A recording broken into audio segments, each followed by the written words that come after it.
देखिए, कभी आपने वो एयरपोर्ट पर लोग जाते हैं जिन्होंने उमरा शरीफ किया, वो ये ज्यादा जानते होंगे कि वो टिकट का जो चेकर है वो बता देता है कि जनाब 28 किलो वजन आपको अलाउ है, 28 केजी से ज्यादा आप लेकर नहीं जा सकते।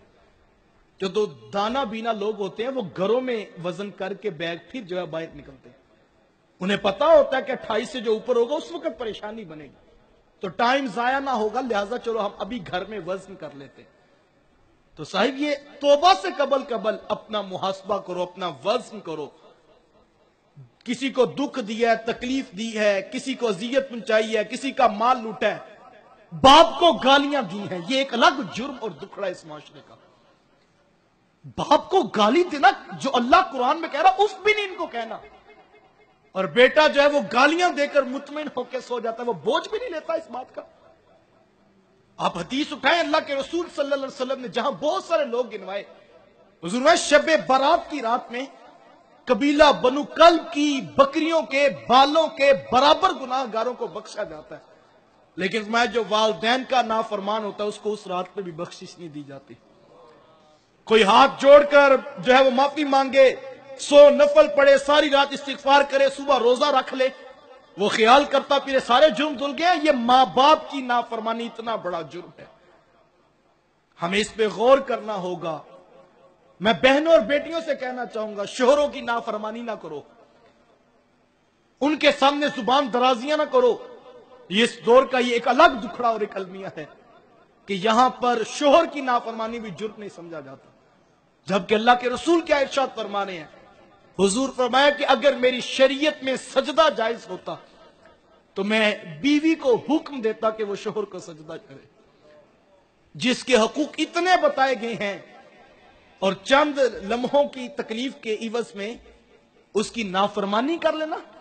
और दूसरी रिवायत में हुजूर ने इरशाद फरमाया कि वो औरत कि जो इस हाल में मरी कि उसका शोहर उसके ऊपर खुश था, अल्लाह अकबर। और हुजूर फरमाया वो इस हाल में मरी कि उसका शोहर उसके ऊपर खुश था, तो हुजूर मैं उमर इतनी खुशकिस्मत खातून है कि कल क़यामत के दिन जन्नत में जिस दरवाजे से जाना चाहे जा सकती है, उसे कोई रोकने वाला नहीं होगा।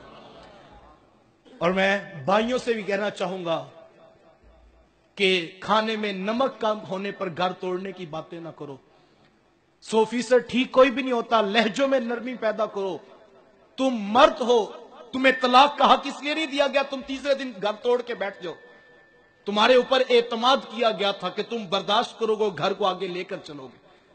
रवैयों की तलखियों के साथ गालियां देकर किसी की बेटी को रुसवा ना करो, इस पे हम गौर करें। मेरी माँ जी बड़ी सादा सी दुआ किया करती हैं और मुझे अपनी जिंदगी में इस दुआ की हकीकत नजर आई है। मेरी माँ जी सादा जो पंजाबी लहजे में दुआ किया करती, जब भी हाथ उठाती तो वो कहती कि ए अल्लाह, सारे दियां धीआं नूं सुख देई, किसे दे सदके मेरियां नूं भी देई।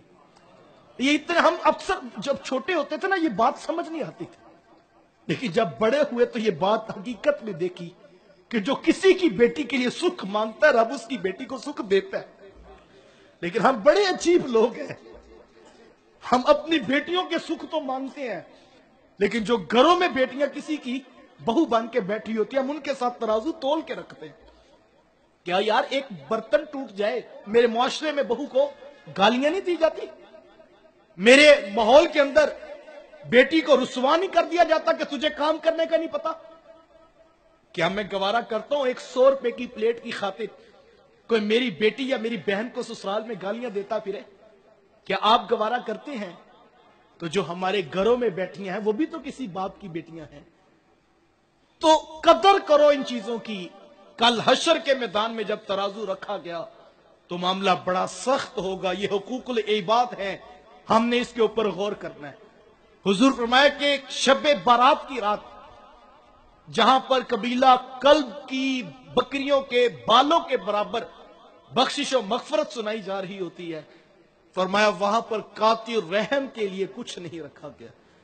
जो रिश्तों को तोड़ता है, खानदान को तोड़ता है, बरादरी को तोड़ता है, खून के दूध के रिश्तों का लिहाज नहीं रखता। फरमाया जब नूर का बारा बट रहा हो, जब रोशनियों का सागर बह रहा हो, बख्शिश और मगफरत दी जा रही है, तो इन लोगों को जो खानदान को तोड़ते हैं, रिश्तों को तोड़ते हैं, फरमाया इनको कल اس رات میں سے بھی کچھ نہیں ملے گا.